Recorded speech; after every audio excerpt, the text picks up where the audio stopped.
Yeah, guys, you know.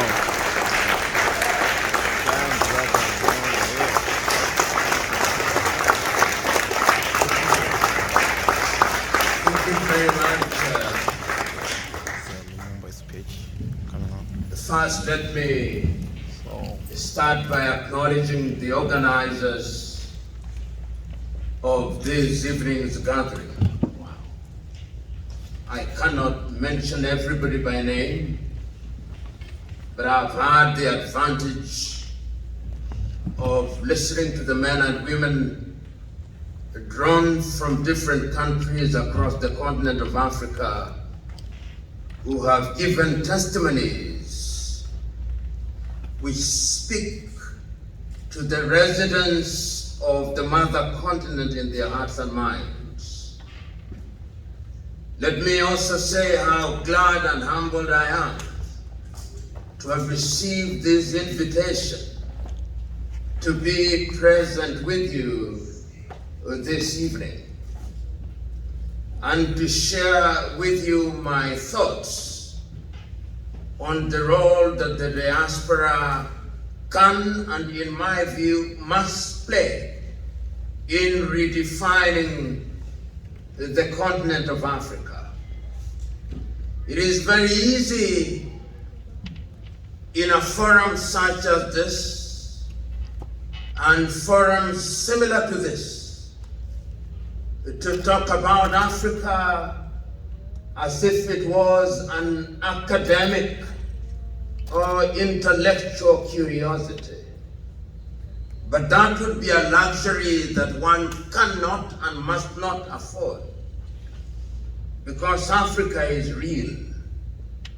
It is real because it's the resident of nearly 1.5 billion human beings who many years ago have passed through many tribulations. It is the home of Africans who at one time were enslaved. And one who wants to talk about history can talk about that, and many have. Indeed, as I walk here, I had the advantage of seeing some of the most celebrated books written by Diaspora, who speaks with greater depth about pre-colonial Africa. And one can talk about that. One can also talk about the history of the colonization of the continent and the impact that it has had and continues to have on the continent. But that is for another day. But yet there is a sense in which that colonization is what defines Africa in a fundamental way, because the project is still alive and well. When we talk about redefining Africa, it must not be lost on us that the continent continues to be divided and undermined because of that very recent history of colonization. We are the only continent in the world, as you well know, that still describes ourselves as Francophone, to mean that we speak French, so that if there was an African meeting, the Malians, the Mauritanians, the Togolese, the Beninois, the Gabonese, the Senegalese, the Tunisians, the Moroccans, the Chadians, the Burkinabe, and the Cote d'Ivoirians would describe themselves as Francophone. These are things that divide us and define us. Who claim to speak English, Kenyans, Ugandans, Tanzanians, Sudanese, South Sudanese, Malawians, Zambians, Namibians, and many others, including Zimbabwe, would say that they are Anglophones. And that too defines us and divides us. When you look at the Portuguese, the Cabo Verdeans, the Guinea-Bissau, the Angolans, the Mozambicans, would define themselves as Lusophones because they claim to speak English, or rather speak Portuguese. And that defines and divides us. There is something that today is also described as Arabophone. Those who speak Arabic. If you go to Sudan, Egypt, to a certain extent Tunisia and Libya, and even Mauritania, they define themselves as such. I will not have mentioned Djibouti, I'll not have mentioned Somalia, I'll not have mentioned Ethiopia, I'll not have mentioned Comoro, Seychelles, or Madagascar. But there is a sense in which that is how we define ourselves. One can speak about that when one is talking about redefining Africa, and those of you who are in the diaspora. In a manner of speaking, the African question and African condition can be said to be one that is properly understood and well written about. Indeed, many times, when I have the occasion such as this to speak about Africa, my mind normally goes back to the 23rd, 24th, and 25th days of the month of May 1963. At that time, 32 African countries had regained their independence or flagged independence from their erstwhile colonizers. And the leaders who are present in Addis Ababa, Ethiopia, on that day, to the man, interpreted and understood the circumstances of Africa clearly and articulated the circumstances eloquently.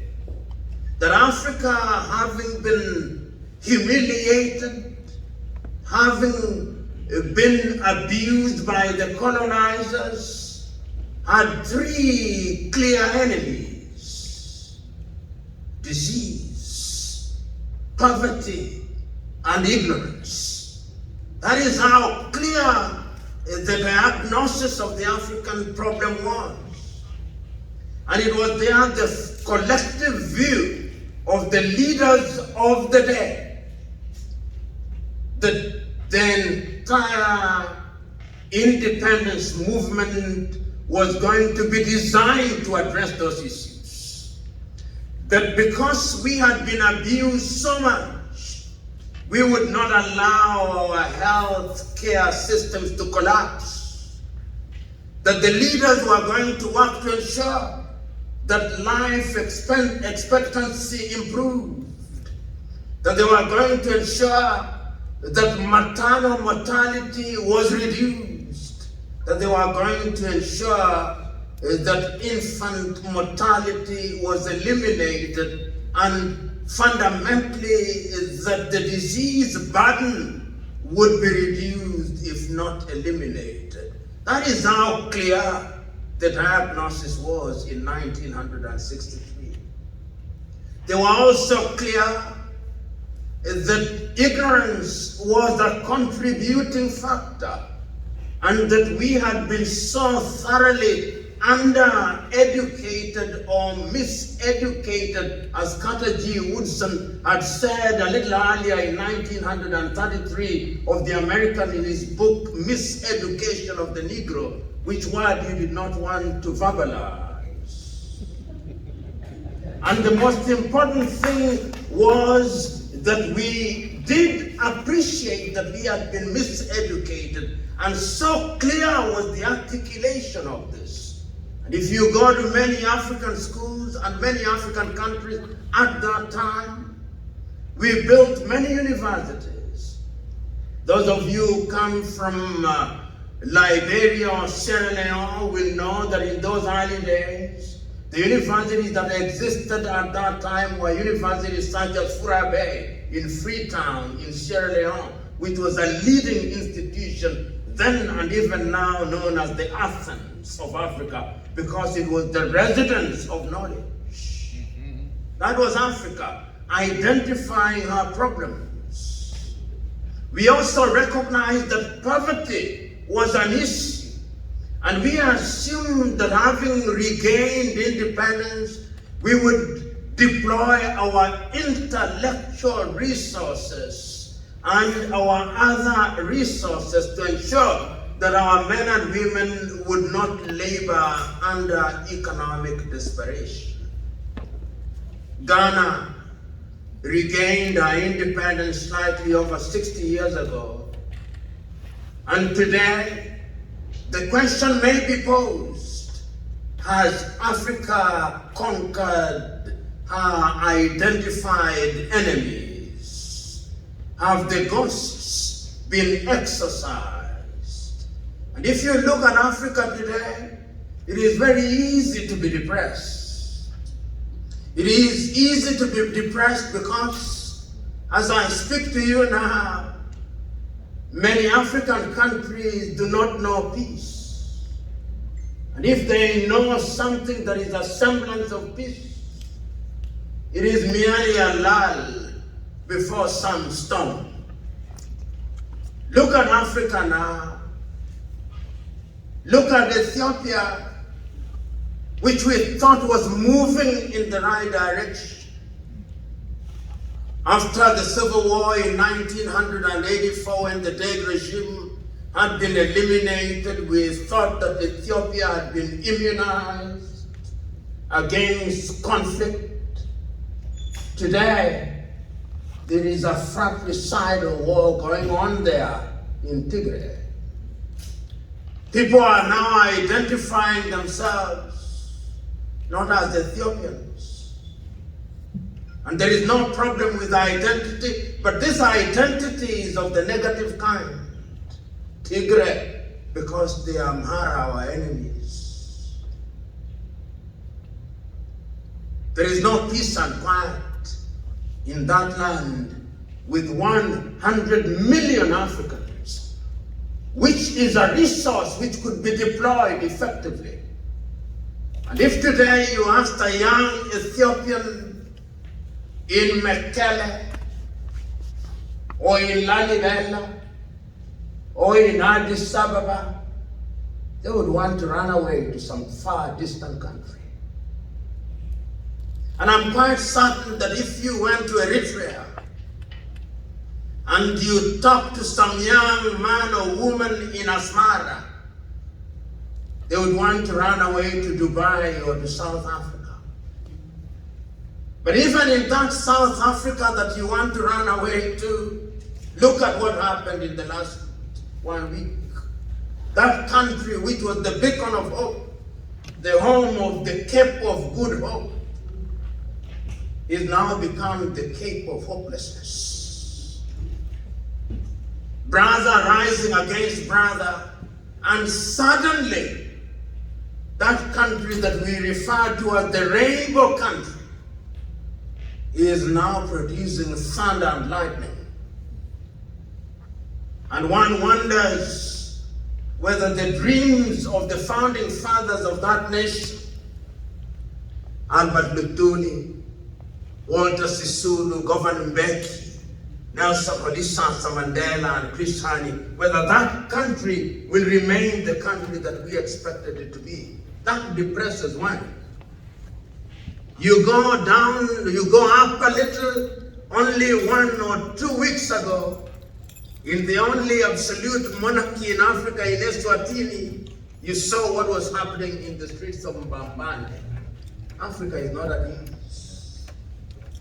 And you go up north in Mozambique, that great land of Eduardo Mondlane and Samora Moises Machel, up there in Cabo Delgado, we now have the entire population in disarray. This is Africa for you. And I'm trying to demonstrate that Africa can be depressing.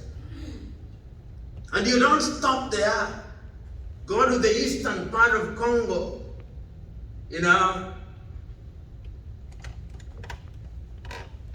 about 2 months ago, the Belgians said that they were returning the only physical remain of Patrice Emery Lumumba, his tooth. Somebody once said that until they bury Patrice Emery Lumumba, Congo will know no peace. Perhaps. Go to the eastern part of Congo. That is perhaps one of the richest countries on the continent of Africa. But the Congolese are happier when they are in Matonge in Brussels, in Belgium. They are running away. That is Africa for you. And if you go up north, the Central African Republic in Bangui, unrest. You go to Chad, unrest. You go to Burkina Faso, that land of Thomas, Isidore, Noah, and Sankara, unrest. Go to Mauritania, unrest. Go to Mali, unrest. Go to Cameroon, the Amazonians are not at ease. Go to Senegal, the Casamance, they are not at ease. Go to Nigeria. That is Africa. It can be depressing. And that is how I understand why many Africans sometimes leave the motherland in order to seek fortune elsewhere. But as Josanje for Kwame Nkrumah said, even when you leave the mother continent resides in you. And that is why even when you are geographically separated from her, the good doctor, you must still have a medical scheme for your kith and kin several thousand miles away.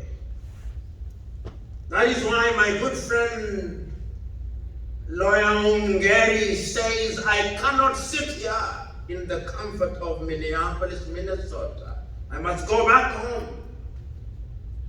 and try to change the mother continent. You know, what you are doing is not new. Others have done it before. In the 19th century, Marcus Garvey of Jamaica tried to do the same thing. William of Trinidad tried to do the same thing. W.E.B. Du Bois tried to do the same thing. In his own unique way, Martin Luther King Jr. tried to do the same thing, not about physical migration, but about temperamental and intellectual migration, so that you regain your self-esteem. Malcolm X trying to do the same thing. Stokely Carmichael, who was mentioned here, have tried to do the same thing. Louis Farrakhan tried to do the same thing. My good friend Al Sharpton tried to do the same thing. There is a sense in which that thing to make Africa work is something that we cannot abandon. And you know, throughout history. It is the men and women in different civilizations who sojourned in far distant lands that brought a breath of fresh air to their mother continents. The Osage for Kwame Nkrumah was here as a student in Lincoln. That is where the spirit of Pan-Africanism caught him. Nnamdi Azikiwe of Nigeria was here. And therefore, when we want and talk about redefining Africa, we must not allow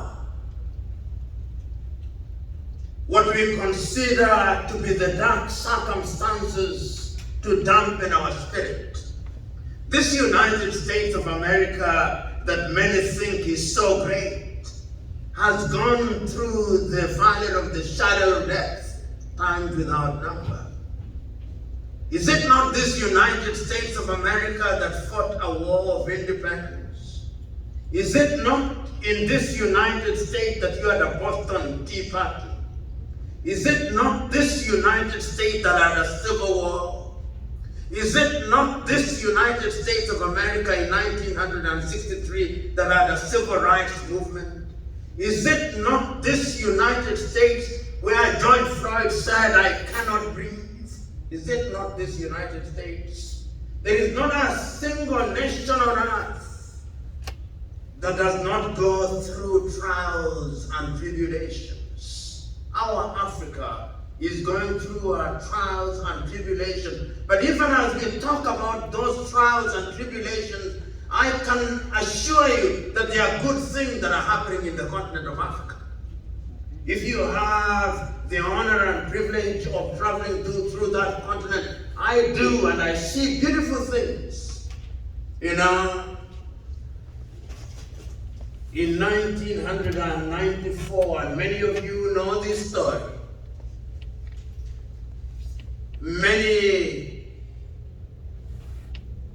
an Afro-pessimist had written an obituary about Rwanda after the genocide. Today, if you walk in the streets of Kigali in Rwanda, the streets are as clean as they are here in Minneapolis, Minnesota. And that is only 25 years. Many people may say many things about that administration, but they have demonstrated that when men and women are committed to an ideal, they are capable of changing their country. So every time that you think that Africa is a lost cause, think about what the Rwandese did. A few years ago, many people thought that Tanzania could not function. You go to Dar es Salaam now, even if you doubt it, go to Dar es Salaam. Within 5 years of the presidency of Magufuli, you go and see the infrastructure that is there. And only 2 weeks ago, in fact, only 1 week ago, they have now ordered 32 electric engine trains from South Korea.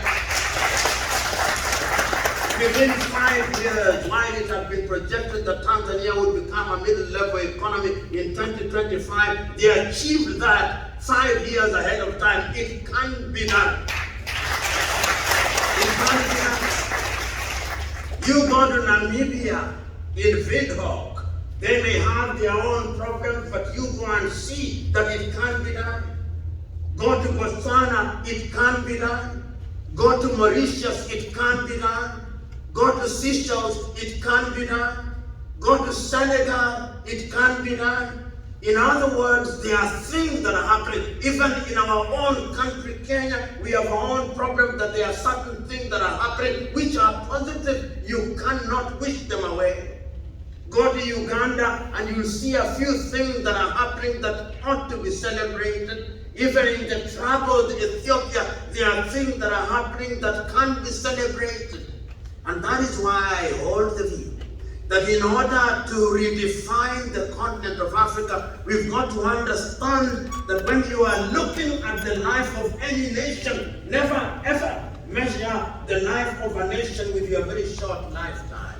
You who are only capable of living at the very best at 400 years. How can you compare your life with a nation which will live for millions of years? You are just but a flash in the pan. You are here today and tomorrow we gather you to your fathers and mothers. So when you are talking about redefining Africa, think about Africa intergenerationally. I remember not so long ago, a year in fact, before President John Joseph Pombe Magufuli died, I had the occasion to have a long conversation with him at the State House in Dar es Salaam. And we had the occasion to talk about Africa. And he asked me, half in jest and half seriously, what I had meant when during the Julius Kambarage Nyerere lecture at the University of Dar es Salaam, when I said Magufulification, he asked me, what did you exactly mean? And I told him, this is what I meant. I meant that when I observed your activities before I met you, I got this feeling that you had successfully identified what is wrong with Africa, and that included, among other things, that we must regain our self-esteem. We must begin to believe that we can do things. We must begin to believe that we must take care of our health system. We must begin to believe that we can build our roads, that we can produce things that feed us, that we can add value to our natural resources. And I was saying that to the extent that you are faithful to that agenda, you are a Magulified person.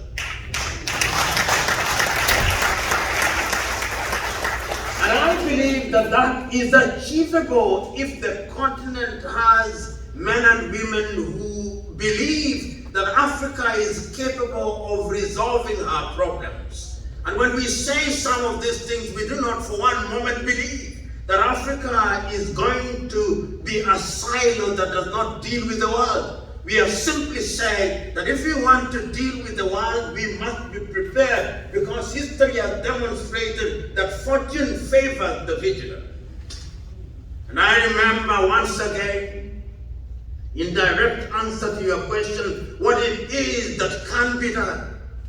In the month of April, I had the privilege of having a long conversation with the President of Malawi, President Lazarus Makasi Chakwera.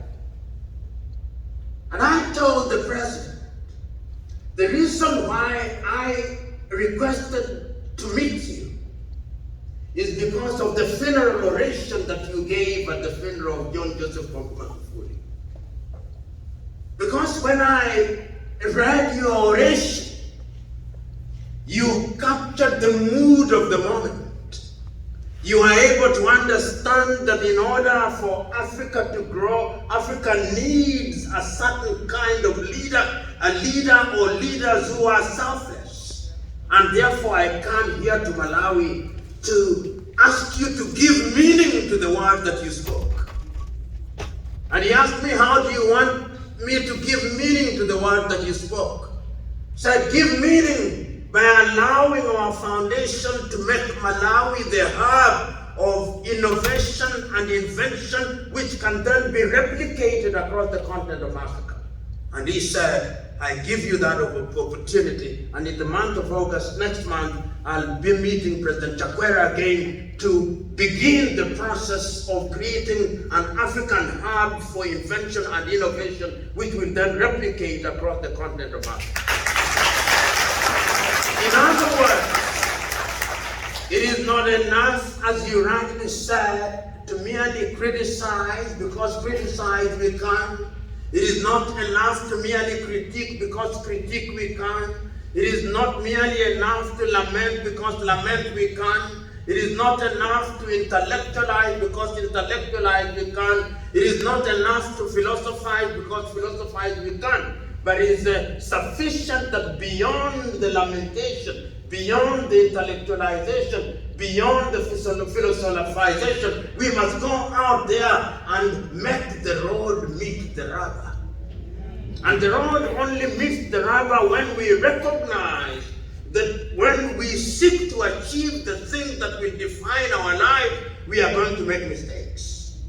But there is no comparison between that which is lost by trying and that which is lost by not trying. And that is why we believe that you who are in the diaspora have a duty. This afternoon, I was having a conversation with Dr. Bogonko about the beautiful thing that they are doing in healthcare.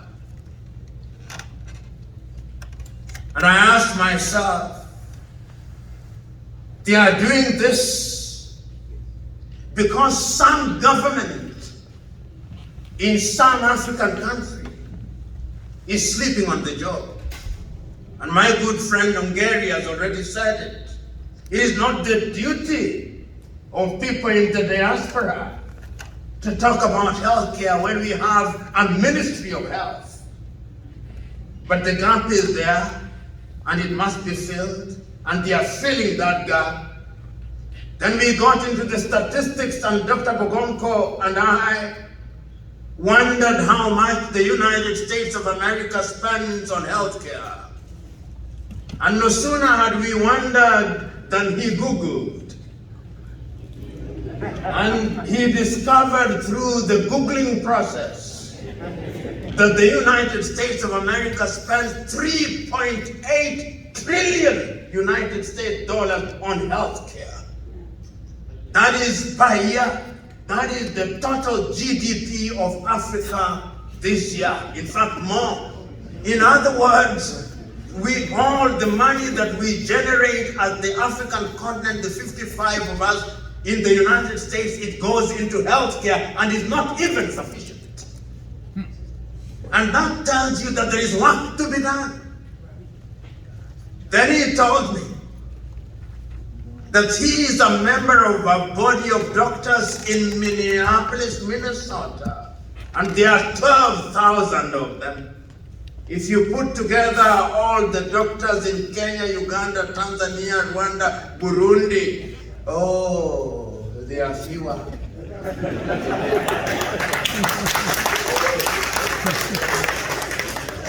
That is why we are still going to herbalists, because there are no doctors. And I'm suggesting that that is an area of intervention. And that is why I hear you when you talk about the actual representation of Africans in the diaspora so that they can participate in the healthcare. My good friend, the good professor from Ethiopia will know that the Grand Ethiopian Renaissance Dam, which is a source of conflict between Ethiopia and Sudan and Egypt, has been partially financed by the Ethiopians in the diaspora. And if it works, it's going to generate 10,000 megawatts. You cannot talk about industrialization when you don't have electricity. Mm-hmm. Mm-hmm. You know, if you look at the traffic lights in Minneapolis, there are perhaps twice the number of traffic lights in all East African countries combined. And let me include Ethiopia and the Democratic Republic of Congo. And the tragedy of our traffic lights is that they are there as monuments. They don't even work. Even when they work, nobody obeys them. Those of you who go home occasionally, whether you are in Liberia, whether you are in Sierra Leone or Nigeria or where, when you've got to go to Lagos, you've got to go to Abuja or Anambra or Enugu or Kaduna or Ogun State in Abeokuta to know that people hate lights. I'm saying, therefore, that in that area you have a contribution to make. As we were driving in Minneapolis, I saw something that looked like a farm. And I was told it is in the middle of town.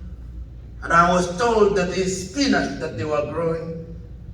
And I was told by my host that it's not dependent on rain-fed agriculture. They know what amount goes into each plant, and they produce spinach. You come to Africa, and if you come to Africa and you have had the fortune of reading the Bible or the Quran, you will have seen how they used to plant in the olden days. They take seed and throw it. And some will fall on soil, some will fall on stone. That is how we still farm in Africa. And we believe that through that method we are going to feed 1.4 billion people. That is why, as I speak to you, there is food deficit in Africa. After the Tigray war, there is going to be famine. It is estimated that 4.5 million Southern Sudanese are going to lack food. Indeed, as I speak to you now, the World Food Program is there. In the entire Sahelian region, there is no food. And as I speak to you now, those you know, Lake Chad has shrunk by 70%. So that we are not only talking about the absence of food, but we are also talking about the absence of potable water, which means that health burden is going to be higher. That is the Africa that you must come back to.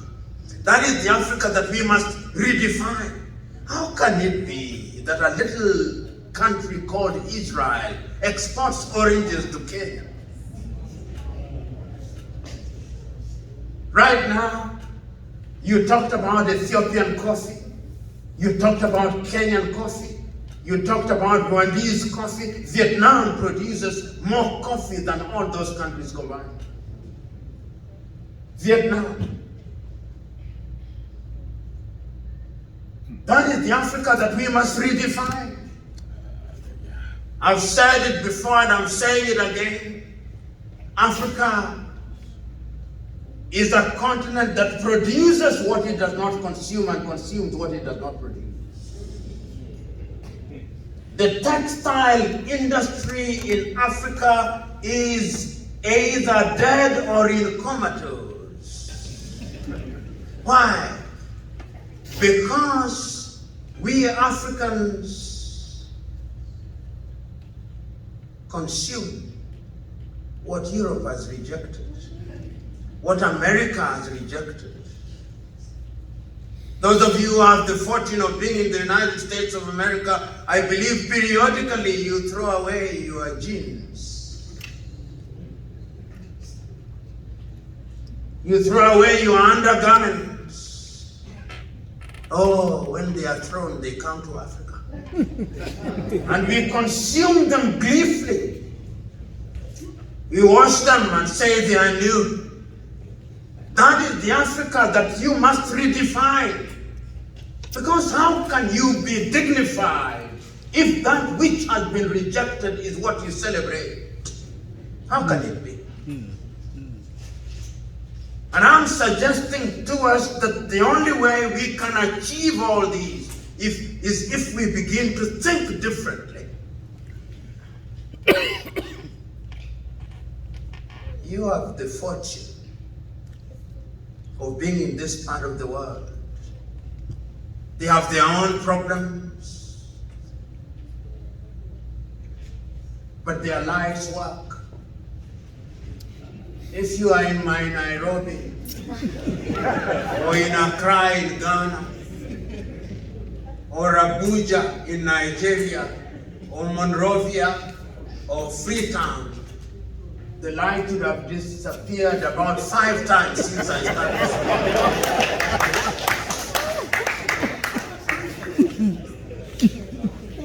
Therefore, when you become the governor, make light work.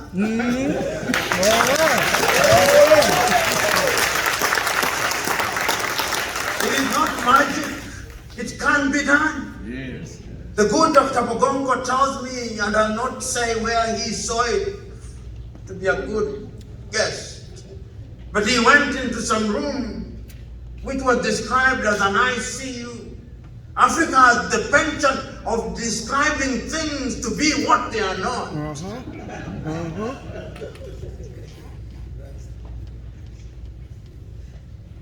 Since I came to Minneapolis, I've seen how the houses are built. No fences.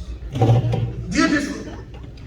If you are in any African country, there would be a 6-meter tall fence complete with broken glasses and dogs. In Nigeria, they would even have another gentleman called a gate man, whose duty is to irritate you. You have seen all these, we must change this.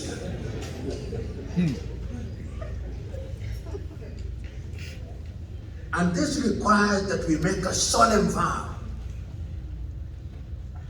And what makes me glad as I conclude is that you have been able to identify the problems and that you are beginning to organize yourselves. That is the only way it's going to be done. Africa has also recognized this. We now have Africa Agenda 2063. We now have the Africa Continental Free Trade Area, but those are merely sterile pronouncements. This morning, as we flew from Fort Myers in Florida to St. Paul's and Minneapolis in Minnesota, journey of 3 hours, 15 minutes. And I asked myself, if I was moving from Nairobi in Kenya, I would have passed Tanzania, and I would have met Tanzanian shillings there. And I would have met a Tanzanian immigration officer there. And I would not have stopped there. I would have gone into Zambia and met their currency called the kwacha and a set of immigration officers. And I would have not stopped there. I would have gone to Malawi, Lilongwe. And I would not have stopped there. I would have gone down to Botswana. 5 countries after 3 hours. With 5 different currencies. How can you grow? You can't. These unviable little African countries can only thrive if we eliminate the tariff and non-tariff barriers. The beauty of this United States of America is that you can decide today to leave here, Minneapolis, Minnesota, and go to Des Moines in Iowa and settle there, because it's one country. And you can leave Des Moines and go up to Duluth and work there. But you try moving from Nairobi in Kenya to Bujumbura in Burundi. Work permit. This is what holds Africa down. I want to go to Mogadishu, work permit. I want to go to Hargeisa, work permit. I want to go to Ethiopia after 1 hour, 50 minutes, bill. Bill. And foreign exchange. You cannot grow. And it is you who have had the advantage of working in this part of the world that can change it. And your children, and I've had the conversation, many of your young children, when you take them home, they think that it is trial by ordeal. Because the circumstances, first of all, when you arrive in your typical African airport, it is dirt. I do not know our affinity as Africans to things that are dirty. Have you ever seen that? You get into an African airport, is this something that is untrue? You just wonder, things just don't work. And yet we know that they can work. Because in a few African countries, we see them working. So we must change this. So in a nutshell, I'm saying that we have the duty and the capacity to redefine Africa. But don't redefine Africa, you your generation that came here, it must be intergenerational.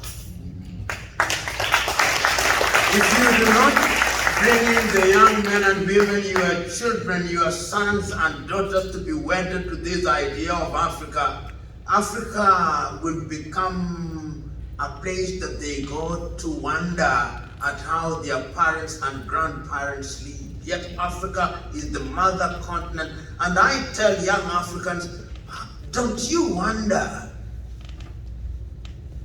what has made Africa attractive all these years?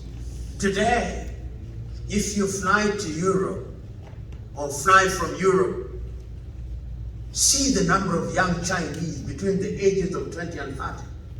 And I've traveled in many African countries. I go to South Africa, I see young Chinese. And I see a Chinese restaurant. I go to Namibia, Chinese. Botswana, Chinese. Mozambique, Chinese. Zambia, Chinese. Senegal, Chinese. Ghana, Chinese. Nigeria, Chinese. Kenya, Chinese. Chinese are everywhere. Why? Because they know what they want. It is not the Chinese that we should blame, it is us. Because fortune favors those who seek. And if we don't seek, if we are engaged in sorrows and lamentation, and we think that God is going to come and rain manna on us because we are praying and fasting, God is wondering at us.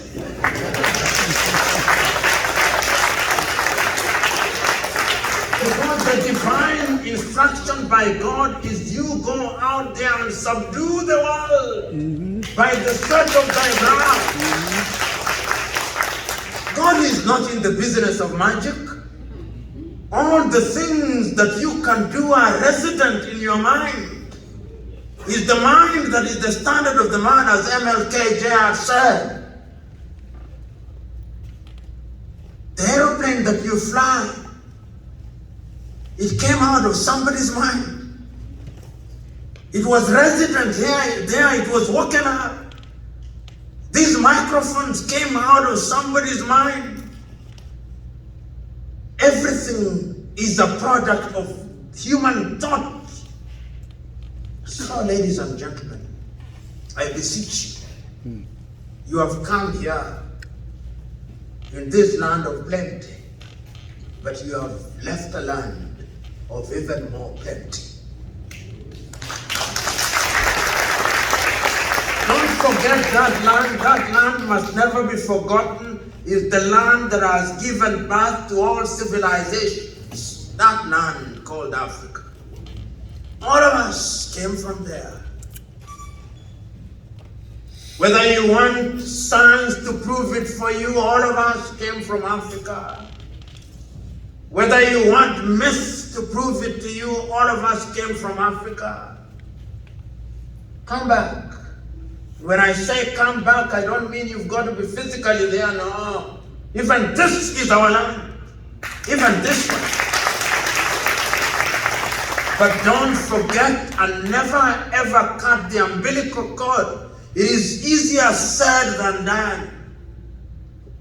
But when the chips are down, I have no doubt in my mind that 400 million Africans in the diaspora are the ones who are going to change the world. You know, you may have your problems with the state of Israel or the Jews. But until 1948, there was not a nation called Israel. There was not. 1948. In 1948, Liberia was independent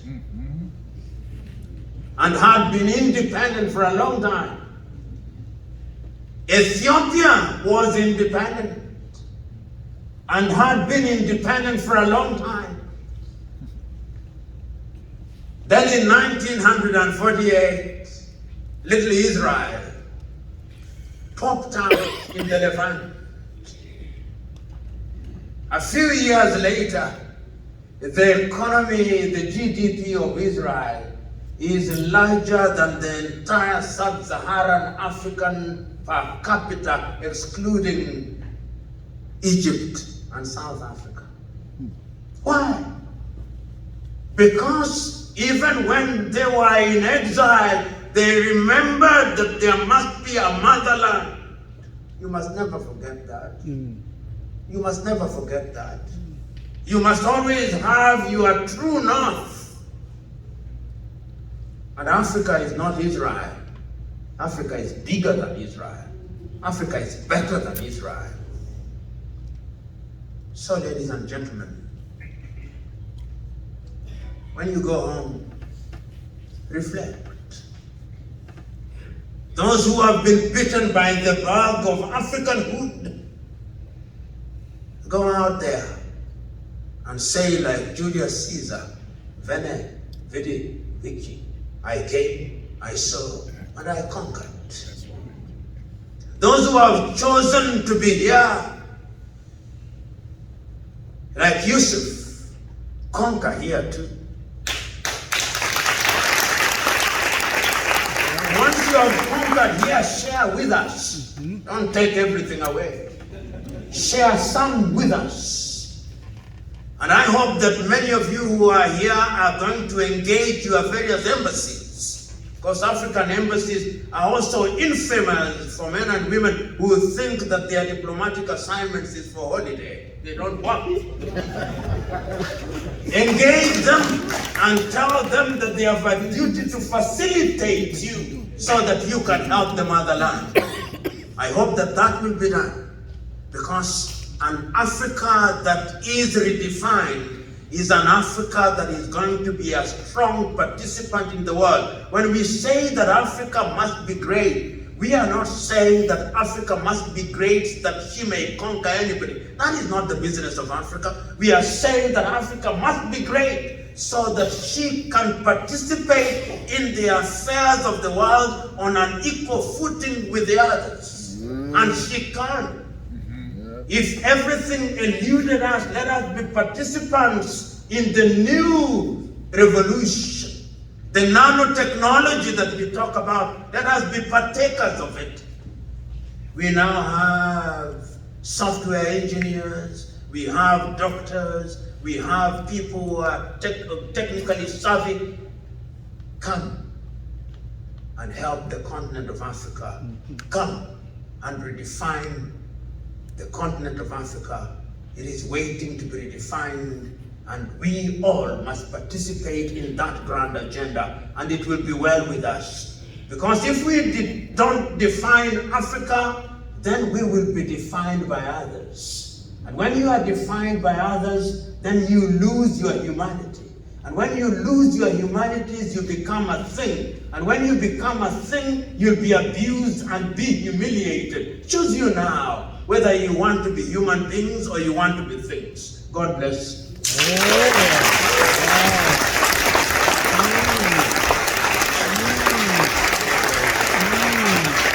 That was a Florida from Florida. With Annapolis, part one. Thank you, man. Thank you.